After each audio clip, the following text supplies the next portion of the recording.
Hola, estamos de nuevo en Escuela de Formadores Virtual. Hoy vamos a hablar de un tema muy especial que es deporte y bienestar. Así que este nuevo ciclo acompañado una vez más por BBVA, y hoy tengo a dos personas que ya sé que voy a tener una charla muy linda porque venimos desde hace tiempo con esta conversación que fluye. Estoy con Fernanda Russo y con Sebastián Blanco. ¿Cómo andan? Hola Lu, bueno, hola Seba. Placer ¿Todo enorme. bien? Muy bien. Sigamos conversando como veníamos conversando, un poco a partir de tus declaraciones en los últimos Juegos Olímpicos ahí en París. Ya los Juegos Olímpicos vienen dándonos mucha información sobre la importancia de la salud mental en los deportistas, y vos hablaste con una claridad que nos dejaste a todos muy asombrados. Contanos un poco desde tu rol, qué viviste en esos Juegos Olímpicos o en general en tu carrera, y qué podés decirnos al respecto de cuánto debemos formarnos o cuánto deben formarse los deportistas, no solo en términos físicos y de rendimiento del deporte que estén haciendo, sino también a nivel salud mental. Bueno, es un poco larga la historia, así que la voy a tratar de resumir. París fueron mis cuartos Juegos Olímpicos, yo tenía 25 años en ese momento. Mis primeros Juegos Olímpicos fueron con 14, un juego de la juventud en Nanjing, en China. Seguí por Río 2016, Tokio 2020 y bueno, París 2024. Para mí fue un camino de un montón de presión, lógico, porque el alto rendimiento es eso, es presión constante, porque es una deconstrucción permanente de tu identidad, es una deconstrucción permanente de vos como deportista y de las cosas que pensabas que sabías y que creías correctas hasta ese momento. Que bueno, eso se tiene que caer en algún momento el Shenga para poder construir una pirámide nueva y crecer, ¿no? Eso es el deporte. Pero bueno, a partir de Tokio, que bueno, te contaba un poco tras bambalinas, yo llegué muy disminuida por haberme contagiado de COVID muy cerquita. Entonces no obtuve los resultados que esperaba en esa competencia y mentalmente me destruyó. Entré en un pozo depresivo muy fuerte. En ese momento yo no sabía lo que era trabajar con un psiquiatra, nunca había tomado medicación. ¿Ahí detectabas que estabas en un pozo depresivo? No sabía que eso era un pozo depresivo. O sea, a los 20 le pude poner nombre a lo que me había pasado en Río 2016. O sea, yo ya sabía cuáles eran los síntomas, entre comillas, de un ataque de pánico, pero no sabía que eso que me estaba pasando a mí era un ataque de pánico, ¿no?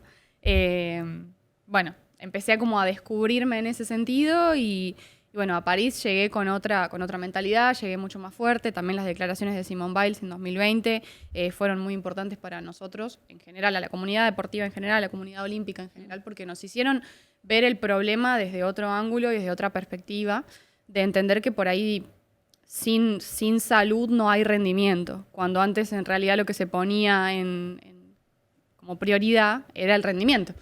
Independientemente de la salud. O sea, la salud era medio el costo que teníamos que pagar en función de ese rendimiento. Y nosotros los deportistas que venimos con esa mentalidad y de mi camada para atrás, si bien yo soy muy joven, pero fui criada y formada con esa mentalidad, es muy difícil de construir eso y ponerte a vos como persona como prioridad después de haber estado tanto tiempo pensando que lo primero era el rendimiento, ¿no? Creo que eso igual es a los deportistas como vos de alto rendimiento, pero en la sociedad en general, como que a veces todo tiene que tener un nivel de costo y esfuerzo más allá de la salud para que tenga un alto rendimiento. O en realidad no importa cuál es el costo. Creo que es eso. O sea, yo he competido con fiebre, he competido triste, he competido angustiada, he competido... No importa cuáles son las condiciones en las que estás, lo importante era la competencia y el rendimiento puntual de ese momento. Y si tenías un buen rendimiento era como, esta flaca es una leona, porque mirá, está con 40 de fiebre y está tirando bien, cuando en realidad eso no está bien. O sea, yo he tirado un campeonato panamericano enferma de dengue. Entonces, pues sí, pero ¿en qué cabeza cabe? Y a mí me lo preguntaban y era como, no había ningún tipo de discusión de que yo iba a competir igual. Entonces eso un poco a mi entorno le empezó a hacer ruido también, ¿no? Como, ¿por qué? ¿Cómo? O sea, tenés dengue. ¿Por qué se te ocurre ponerte el traje de tiro y pararte en la línea para competir, ¿no? Entonces, bueno, todo ese tipo de cosas, ese tipo de situaciones que yo les estoy ejemplificando, les muestra un poco la manera que tenemos nosotros de tomarnos el deporte, de que lo más importante es el deporte, cuando en realidad sin persona no hay deporte, No hay deporte posible. Y ahí, ¿dónde está el límite? ¿O dónde sería un límite saludable para obtener buenos resultados, un alto rendimiento?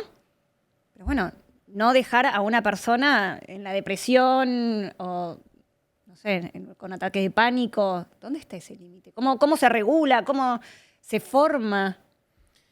Tiraste varios títulos. Sin salud no hay rendimiento, sin persona no hay deporte. Súper poderoso. Y coincido con todo lo que decís. Y creo que esto es lo interesante. No es algo que vamos recogiendo los teóricos, sino es algo que los deportistas en primera persona empiezan a solicitar a la sociedad en general. Y no es propio del deporte. El deporte lo visibiliza con mucha más fuerza que otros ámbitos porque tiene esa popularidad, pero lo mismo pasa en el mundo del arte, del espectáculo, de la cultura, de la sociedad en general. Qué poderoso y qué bueno, ¿no? Me quedo pensando, y yo creo que en ese sentido la cuarentena nos dio una grandísima oportunidad. Fue muy difícil. Todos hemos padecido algo y hemos perdido algo. Desde cuestiones económicas hasta, en el peor de los casos, a seres queridos muy, muy cercanos. Pero más allá de esas pérdidas, nos dio una oportunidad de poner en jaque la omnipotencia con la cual vivíamos, para darnos la posibilidad de poner contacto con la vulnerabilidad, ¿no? Y creo que lo que Simone Biles manifiesta al mundo abiertamente no es casual que haya acontecido luego de la cuarentena. En la cuarentena, de alguna forma, después de esa motivación inicial en la cual todos estábamos de alguna forma haciendo algo, después en algún momento vino el momento de vulnerabilidad, de tristeza, y ahí entramos en contacto con el ser. Y eso es complejo. Y eso a veces nos desafía, nos apela. Y Simone Biles levanta la mano abiertamente y dice, che, soy una persona, tengo padecimientos, tengo necesidades. Y eso empieza a decantar como una especie de efecto catarata hacia abajo. Y nos llega a nosotros, a la gente de pie, que también nos damos la posibilidad de poder escucharnos, registrarnos, detectar las necesidades. Vos preguntabas cuál es el límite. Yo creo que el límite es registrar, ¿no?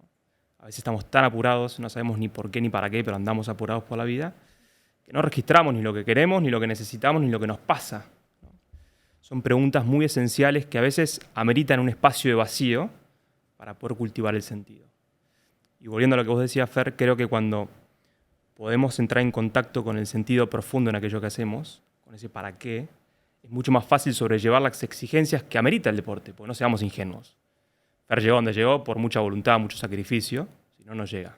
Ahora, si tenés un para qué, como dice una frase de Nietzsche, tenés muchas más posibilidades de poder afrontar cualquier cómo, ¿no? Y poder salir de la épica deportiva que nos atraviesa permanentemente, esto del no pain, no gain, ¿no? Sin esfuerzo, sin sufrimiento, no hay ganancia posible. Creo yo, no sé si coinciden, en este sentido me considero bastante idealista y romántico y creo que tenemos que ser románticos en la vida, que es también posible pensar en un paradigma mucho más cercano, mucho más humano, mucho más en contacto con la emocionalidad, con el sentido, que tenga un rendimiento óptimo con menor costo personal. Y creo que si una persona se compromete más y mejor con lo que hace y le encuentra un sentido, ¿no va a rendir mejor? Yo creo que sí. No, yo creo que sí, digo, en todos los ámbitos, que a veces es difícil frenar, como que está muy valorado la vorágine. Esto a nivel personal, digo, por ahí vivimos corriendo, pero siempre encontrar como ese espacio, a mí, esto es re personal, a mí me ayuda mucho la meditación, a veces todos los días encontrar, aunque sea 5, 15, o sea, entre 5 y 15 minutos de frenar y no perder el eje, porque si no a veces es muy difícil. Y sobre todo hay algo que dijiste que me quedo como pensando, que es no solo buscar ese rendimiento, sino como hay algo del para qué, de ese propósito, en un momento como mucho, donde hay la religión, los sentidos más profundos de la vida se han perdido y depositamos en el deporte esa proyección del ser humano, ¿no? Entonces se traslada en los deportistas algo ahí de la existencia de las personas y les exigimos que sean prácticamente como no humanos, ¿no? Como superhéroes, porque se pone un rol del deportista como un superhéroe. Es un poco de todo. Me quedo con dos cosas que dijeron los dos. Primero, sí, es verdad, se deshumaniza al deportista completamente, pero es muy loco esto que dice Seba bueno, antes el paradigma venía más por el lado de que la fortaleza tenía que ver con enfrentar todo independientemente del costo. Creo que ahora el paradigma va más por el lado de enfrentar la vulnerabilidad interior Y eso te va a ayudar a poder enfrentar cualesquiera sean las adversidades que aparezcan en el camino, ¿no? Pero hoy lo difícil es mirarse al espejo. Hoy lo difícil no es afrontar bueno, me levanto a cualquier hora, 4 de la mañana, 5, para tener una buena preparación, para poder entrenar triple turno. No es eso lo difícil. Lo difícil es, por un lado, poder enfrentar quién soy en ese proceso y, por otro lado, que ese propósito que buscamos no sea meramente deportivo, porque creo que eso fue lo que a mí me hizo caer en un pozo depresivo tan profundo.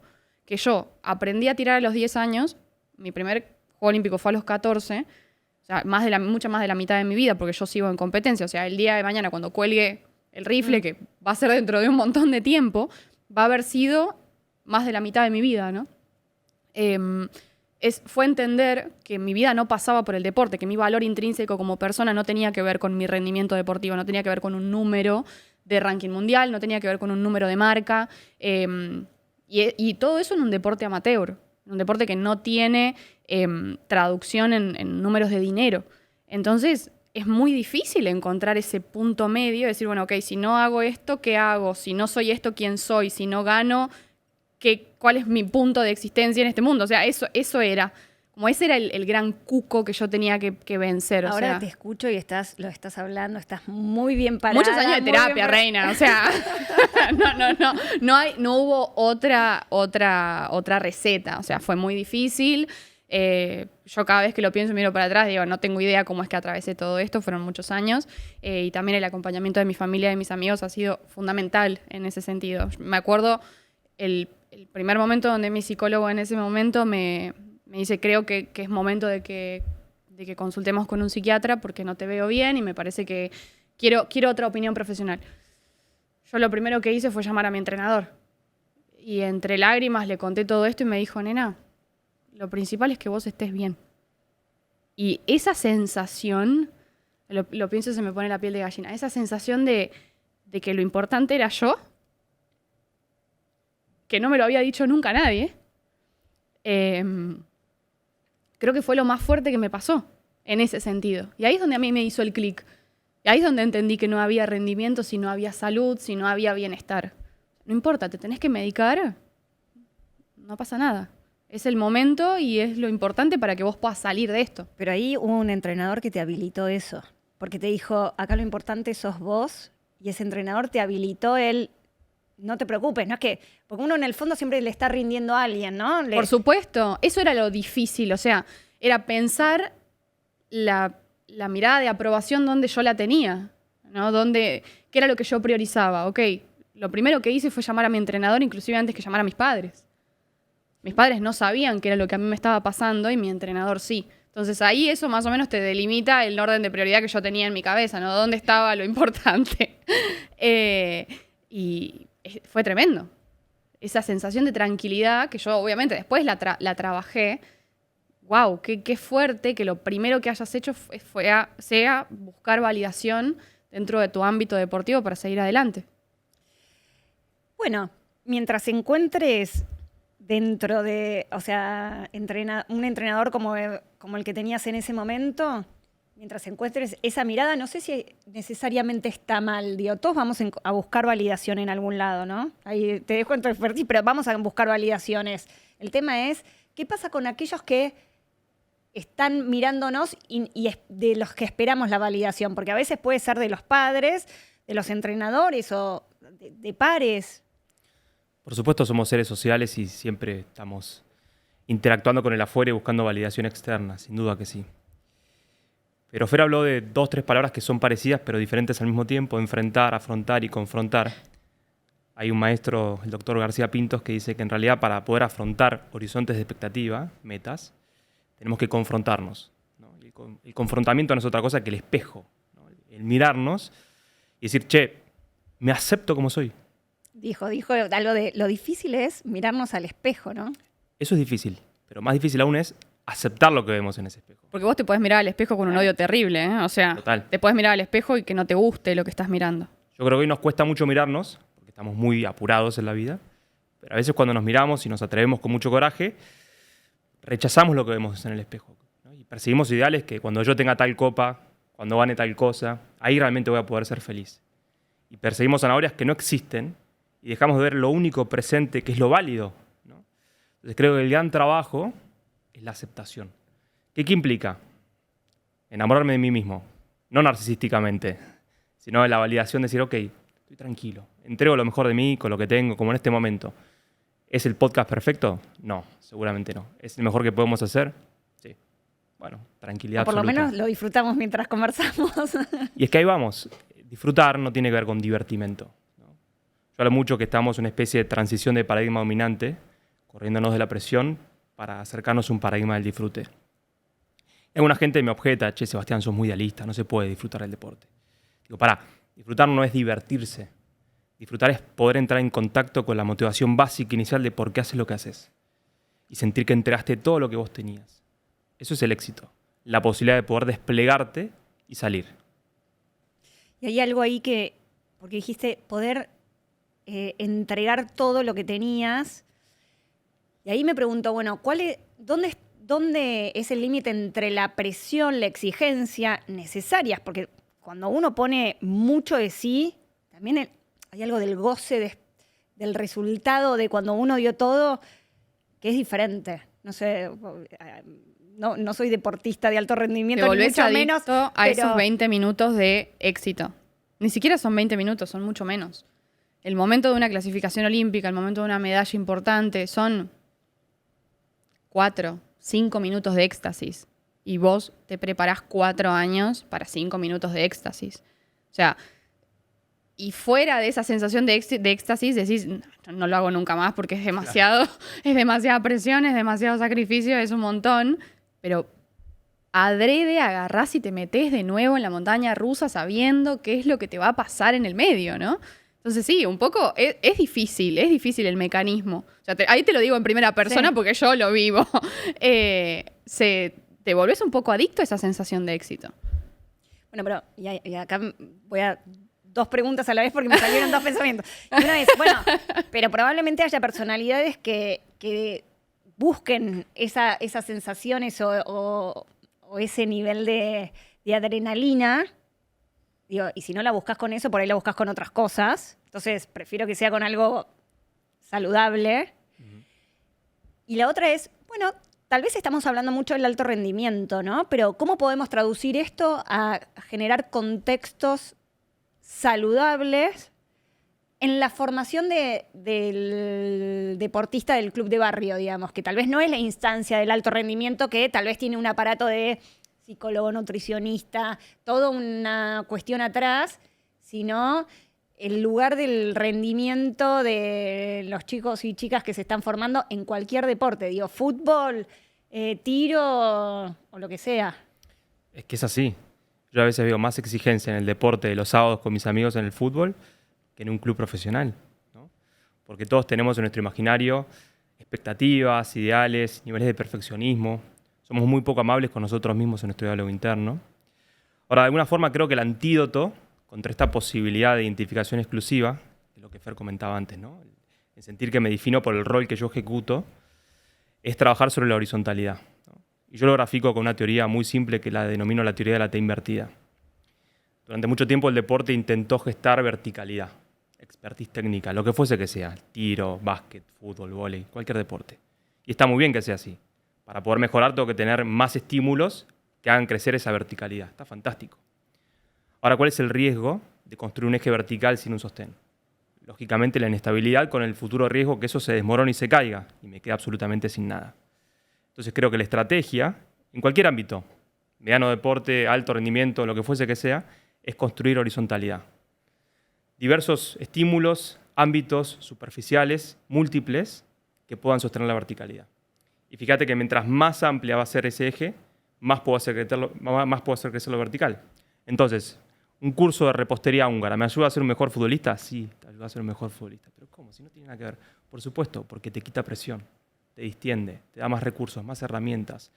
De alguna forma, lo que nos salva, cuando estamos demasiado hiperestimulados en algo, es lo vincular.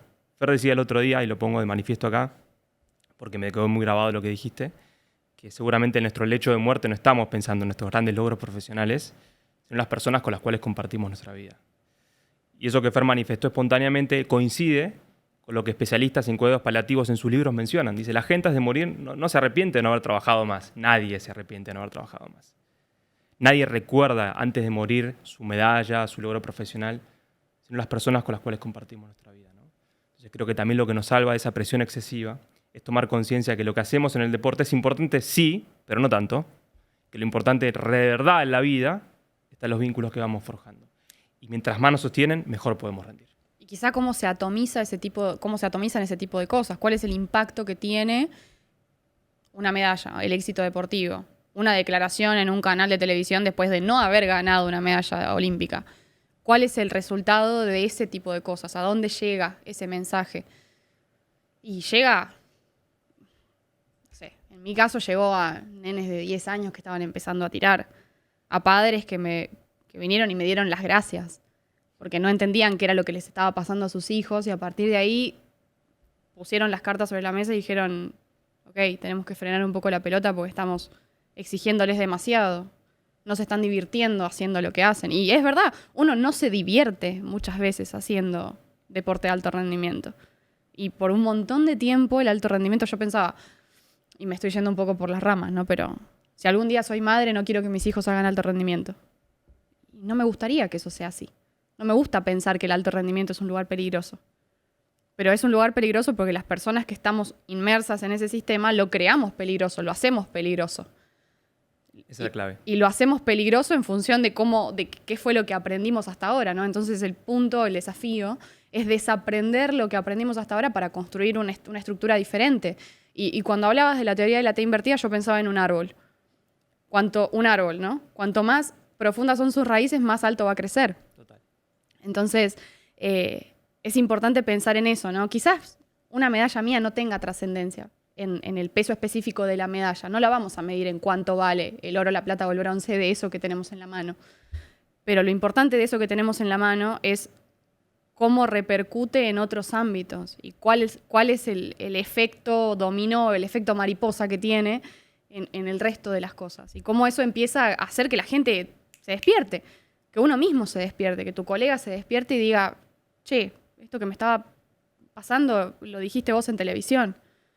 Y me parece que eso es mágico. O sea, el día de mañana yo cuando me retire no voy a pensar, justamente lo digo de nuevo, no voy a pensar en la cantidad de medallas que tuve o que voy a tener para ese momento. O sea, no.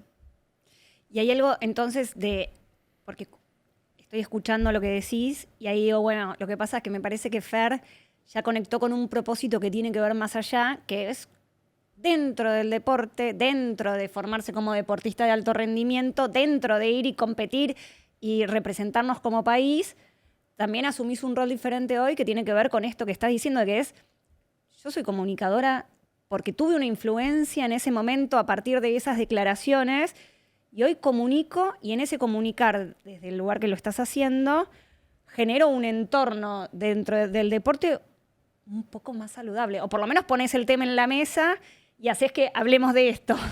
Bueno, es que lo loco es que yo no me lo tomo como un propósito. En ese caso, para mí es una consecuencia. O sea, mi propósito dentro del deporte es estar sana. Es crecer, evolucionar dentro del deporte, conocer experiencias nuevas, ser mejor que la Fernanda que fui ayer, ser mejor que la Fernanda que fui en el último Panamericano, en el último Juego Olímpico, ser mejor persona a través del deporte. En todas sus aristas, ¿no? Ser mejor mujer, ser mejor dentro de mi deporte, como digo, desde el rendimiento. Pero cuando llego a mi casa, ¿me miro con asco en el espejo? ¿O me miro con tranquilidad de que di todo lo que tenía en función de lo que sabía en ese momento puntual del tiempo, ¿no? Y hoy, o sea, vos dijiste, bueno, esto, mucha terapia, pero usando la metáfora que usó Seba, digamos, ¿con qué generás la base de esa T invertida? Hoy en día, ¿no? Porque, digamos, claramente haces que esas raíces cada vez sean más profundas. ¿Cómo lo haces? En mi caso siempre fue con mi familia. Bueno, ninguno de mis dos padres tuvo el objetivo de tener una hija que fuese deportista olímpica, en absoluto. Y bueno, en su momento yo creo que algo un poco les pesó porque, bueno, los desafiaba dentro de sus capacidades. Yo me crié en La Rioja, en una de las provincias más pobres del país. Nosotros somos una clase media.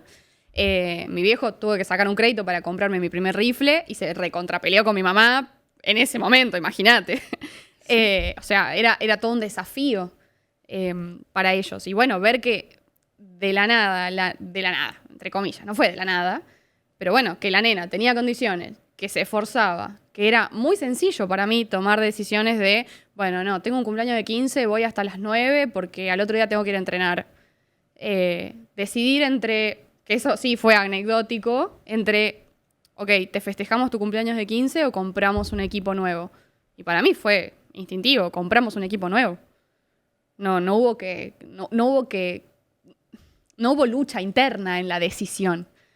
Entonces, claro, mis dos viejos se miraban entre ellos cuando yo no estaba y decían, ¿qué hacemos con esta flaca? O sea, ¿cómo? No estamos preparados, creamos un monstruo. Pero bueno, fue un desafío para todo mi entorno personal. Obviamente tuvieron falencias, pero estoy segura de que dieron lo mejor que tuvieron y que aprendieron junto conmigo, ¿no? O sea, crecimos como familia en ese momento, inclusive mis padres estando separados, ¿no? No siendo pareja. Entonces, bueno, creo que lo más importante, lo que me sostuvo a mí fue primero mi familia, que dejaron de lado cualquier motivación personal para ponerme a mí como prioridad, en los momentos buenos y en los momentos malos, ¿no? En los momentos malos sobre todo, porque lo más importante era que Fernanda esté bien. Eso me lo dijeron con el tiempo, cuando yo ya estuve estable y tranquila y bien. Y después un sistema de entrenadores y cuerpo técnico que apoyó esa decisión. Tomo un poco lo que hablábamos al principio y de la anécdota de mi entrenador. Y creo que Ariel, que espero que esté mirando esta entrevista, este podcast, que ya no es más mi entrenador porque hoy es el presidente de la Federación Argentina de Tiro y bueno, tiene otro rol, cumple otro rol. Él en su momento pudo poner los puntos sobre las IES y como yo digo siempre, el caballo por delante del carro. Bien. Lo más importante era yo. Bueno, pero ahí estás hablando justamente de todo un entorno saludable. Fue un entorno saludable, totalmente.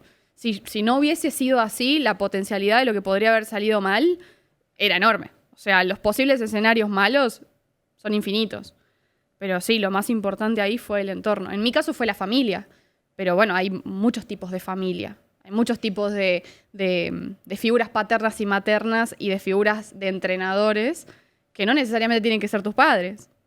No, y que tal vez no saben cómo generar ese entorno saludable y tal vez ahí tenemos que pensar un poquito más allá de el entrenador que está formando deportivamente, sino todo el entorno que forma a la persona deportista. Ahí, ¿qué podemos dar como este podcast está dirigido mucho a entrenadores, entrenadoras, a clubes de barrio?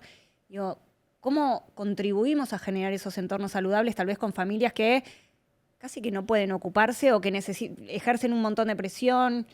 ¿Cómo podemos empezar a trabajarlo? Vuelvo antes a algo que dijo Fer, que me pareció fantástico. Tenemos que desaprender prácticas que han distorsionado el mundo del deporte. A veces creemos que por hacer deporte ya directamente se encarnan valores. Y no es así. El deporte puede ser un entorno recontra disvalórico. ¿De qué va a depender que sean valores que ennoblezcan al ser humano o no? De las personas que están ahí. O sea, de los entrenadores, de los formadores. Creo que hoy por hoy, y vuelvo con mi visión idealista, creo que hay un montón de pistas en el mundo del deporte y en la actualidad cultural que nos marcan por dónde ir, ¿no? Empezamos a ver líderes que van emergiendo en diferentes lugares auténticos, reales. Para mí esa es la clave. No hay mucho más que eso. Cuando yo me encuentro con una persona y soy auténtico y soy real, le manifiesto mi proyecto de vida hacia adelante, mi sentido, mi propósito con agresividad, con pasión, con entusiasmo, pero sobre todo auténticamente, eso se contagia y se asimila y se toma y me invita a que yo pueda hacer una búsqueda interior para poder encontrar mi propio sentido de vida, ¿no? Entonces creo que la clave está en la autenticidad y en ser reales, no maravillosos. A veces en el mundo del deporte nos posiciona cosas grandilocuentes y despampanantes. No, maravilloso, no, real, auténtico.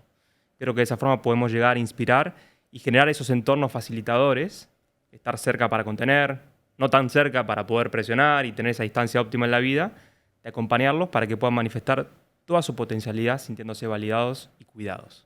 Hay algo ahí que dijiste que es poder tal vez estar cerca para contener y un poquito más lejos para presionar para que haya un rendimiento superador, ¿no? Digo, que haga crecer a la persona.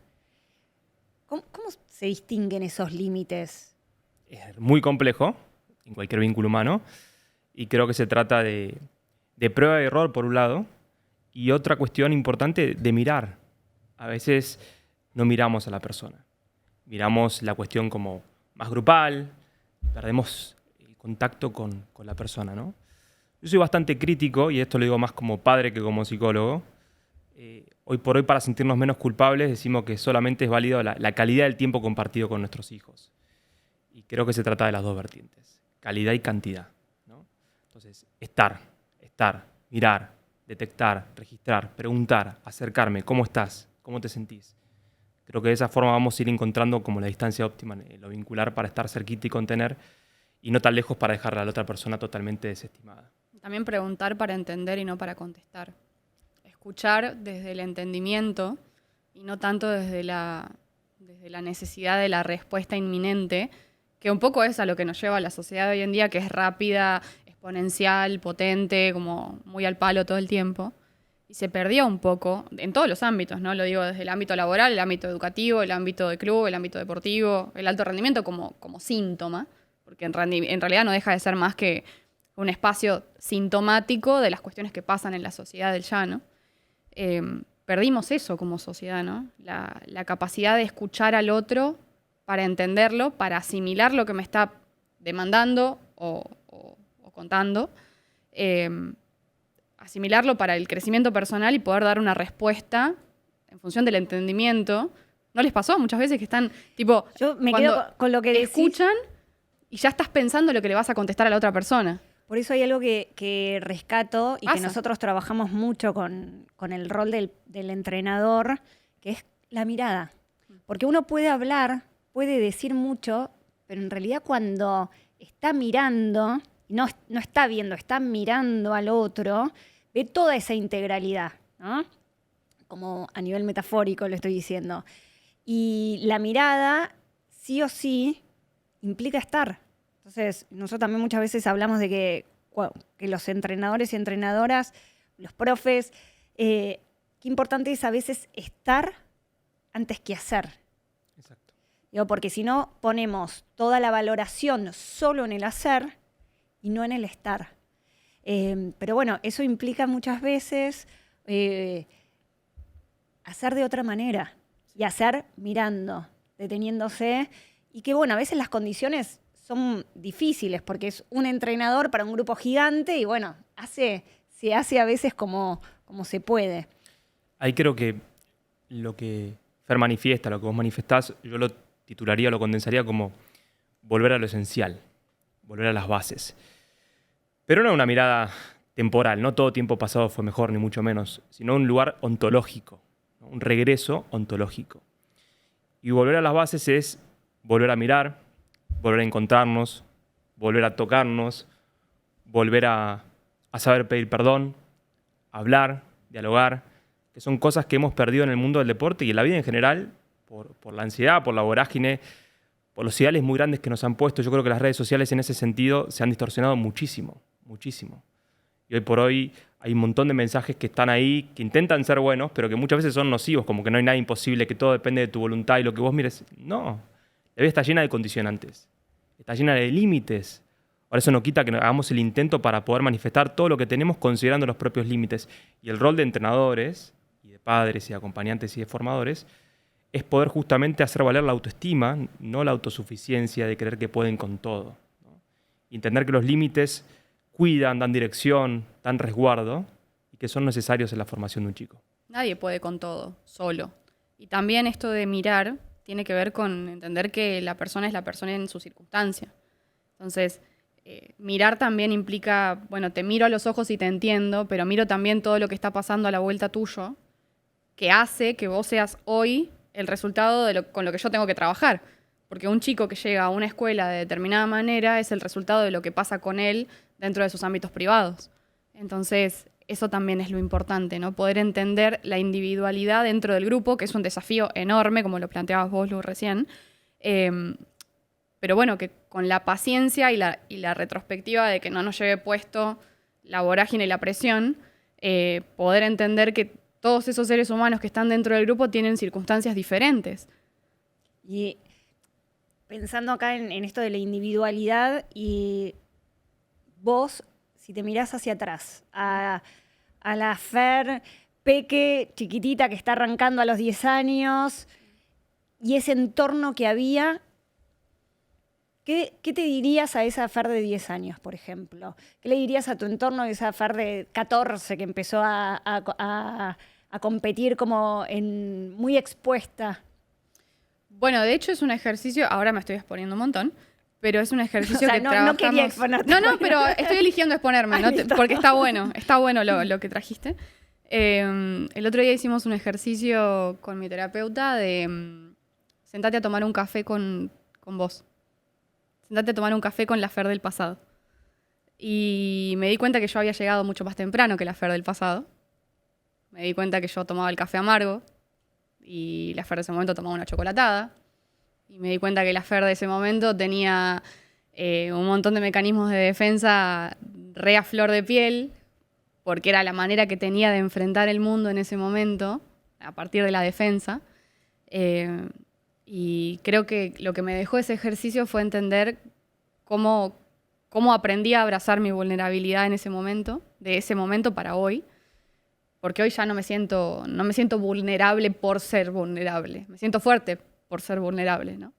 Y a mi entorno de ese momento creo que lo que más le agradecería, más que lo que le pediría, ¿no? Le agradecería por haberme cuidado, le agradecería por haberme puesto como punto inicial, principal y primordial de todo. Y miro para atrás y no puedo hacer otra cosa que agradecer a mis entrenadores de ese momento, a mis iniciadores dentro del deporte, que no son mis entrenadores de hoy en día y que tampoco fueron mis entrenadores del Cuerpo Técnico Nacional. O sea, a mi entrenador que me enseñó a tirar, no hago otra cosa que agradecerle. A mis padres de ese momento no hago otra cosa que agradecerle. Y hoy en día, que por suerte los tengo a los dos vivos, viven lejos mío, pero los abrazo y los beso y se los digo todo el tiempo porque siento que hicieron la mujer que soy hoy gracias a sus falencias. O sea, me enseñaron a que el día de mañana, si yo soy madre algún día, el cuidado es lo más importante porque amar es cuidar. Y después hicieron lo que pudieron con lo que tenían, pero hicieron un montón con lo que tenían. O sea, fueron padres de alto rendimiento perfectos, a pesar de sus falencias. Yo creo que sacaría, yo siendo madre, te digo, saquemos el perfecto del... Es que ellos no se sienten perfectos. Y mi mamá me vive pidiendo disculpas por la madre que fue. Y a mí lo que me llega es otra cosa. A mí lo que me llega es el amor que ella le puso, independientemente de cuál fue el resultado o lo que podría haber hecho mejor. La perfección está en el ímpetu que uno le pone a las cosas. O sea, dio todo lo que tenía. Quien da todo lo que tiene no está obligado a más. No se quedó con nada. Ninguno de mis dos padres se quedaron con nada adentro para darme. Entonces, ese ejercicio estuvo buenísimo porque me ayudó a valorar lo que me había pasado. Cuando uno, como deportista de alto rendimiento, siempre está pensando en la perfección para adelante, en realmente lo que no hice. Y arrepentirse de lo que no hiciste para atrás no sirve de nada. No sirve de nada porque no te lleva a ningún lado, no te ayuda. O sea, lo único que podés hacer para adelante con eso es, ok, lo tomo, lo modifico si lo puedo cambiar o lo acepto si no lo puedo cambiar. Hay algo que decía Seba que tenía que ver con esto de la zanahoria, estar poniendo siempre en el futuro, en la felicidad, en aquello que va a venir. Y vos estás diciendo, bueno, no me voy a quedar en el pasado, pero de alguna manera me miro en ese pasado. Es como que te das un abracito cariñoso a esa Fer que fue de 10 años, que tomaba la chocolatada, y agradeces. Y a partir de ahí proyectás el futuro, ¿no? Como no dejás de tener una meta para ser la mejor Fernanda en la próxima competencia, pero abrazando ese pasado. Es que las zanahorias no son malas. Lo malo es elegir mal la zanahoria. Hay que saber elegir qué zanahoria voy a buscar. Si lo que yo voy a hacer es buscar la zanahoria de que mi meta de vida es ser campeona olímpica porque quiero tener una medalla de oro colgada en el pecho, y sí es un problema. Porque lo más probable es que me suba al podio, que agarre la medalla y diga, esto era. Y después no quede nada. ¿De qué me sirve? Distinguir la meta del sentido, son dos cosas diferentes. Totalmente. Las zanahorias son metas y están muy bien.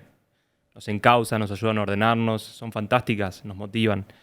Ahora, a veces conseguimos metas que no tuvieron sentido. Sí, che, lo logré, ¿y?